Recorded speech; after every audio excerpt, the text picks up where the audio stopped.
ကဲအလန်တရာတောင်ချေနားမှာရှိတဲ့ကျွန်တော်အမျိုးသမီးရဲ့တငယ်ချင်း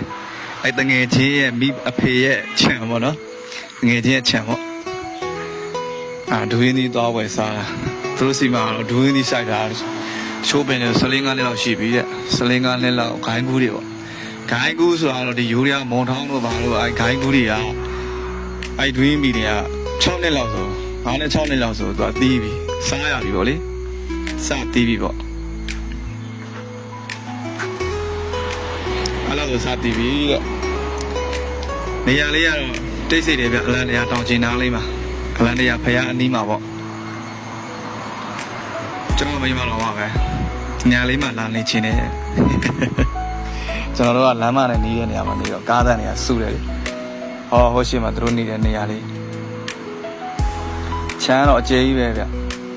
ဘောဘာပင်နေရှိတယ်ဒူးရင်းပင်နေရှိတယ်ဘိန်းနေပင်နေရှိတယ်အိုင်လန်ညိုးထိုးပြတဲ့နေရာမှာဟိုဘက်မှာဒူးရင်းပင်နေ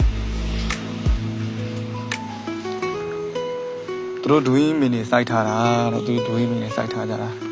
ဟိုဟာလောက်အပင်100ကျော်လောက်သေးကုန်တယ်ပြောတာပိုးဝင်တော့ပိုးဝင်နေတယ်အဲ့တော့ကျွန်တော်သွားကြည့်တော့လေဟုတ်တယ်ဒူးရင်းပင်တွေက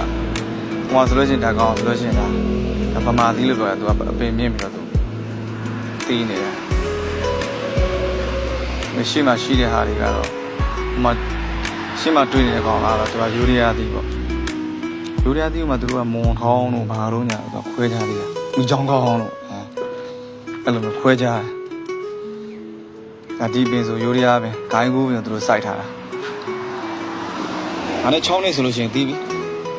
6နှစ်ဆိုတာတော့ဖင်လေကောင်းနေလည်းပြည့်သွားတယ်